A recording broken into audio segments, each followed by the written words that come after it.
Ìṣirò níṣẹ́jú kan.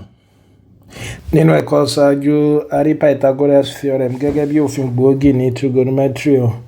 Alófin yìí ó jàdàyànrí fún right angle triangle. Tá a bá gbàgbé, a ní Pythagorean theorem sọ pé tá a bá ní right angle triangle wa báyìí, square tí ó mọ wà lórí hypotenuse yóò mọ dọ́gba pẹ̀lú òrùpọ̀ square àwọn ẹ̀gbẹ́ méjèèjì.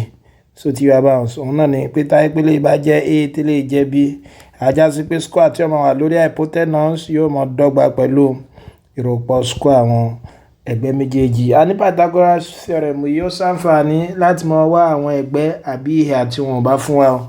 Gẹ́gẹ́ bí àpèjúwe tí bá ní 3 4 tí máa fẹ́ wá ẹ̀gbẹ́ kẹta yìí, kí n mọ́ dára mi láàmú torí mo mọ̀ pé right angle rẹ̀ mo lè lo Pythagoras theorem fún.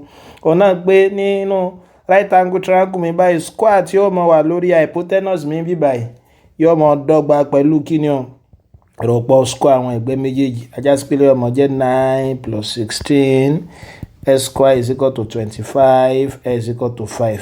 So ẹ rí i pé ó jẹ́ 5. Ẹ wá ara wọn nọ́mbà mẹ́tẹ̀ẹ̀ta yìí o, 3 4 5 tó jẹ́ pé wọ́n tẹ̀ lófin Pythagoras theorem, a máa pè wọ́n ní Pythagorean triple. Gẹ́gẹ́ bí àpèjúwe mìíràn nínú ìpèníjà eléyìí tí mo fún wa nínú ẹ̀kọ́ tí ó kọjá, ẹ rí i pé tí ó mọ jẹ́ ẹ̀gbẹ́ kẹta triangle yìí òun náà ní 13 náà. Ajá sí pé 5 12 13 bí báyìí Pythagorean triple òun náà. A lè mọ yọ oríṣiríṣi Pythagorean triple látara Pythagorean triple kan. Gẹ́gẹ́ bí àpèjúwe, mo ti ní 3 4 5 báyìí, mo dẹ̀ ní 5 12 13 báyìí. Mo lè mọ yọ oríṣiríṣi Pythagorean triple látara àwọn méjèèjì pẹ̀lú pé máa multiply pẹ̀lú constant.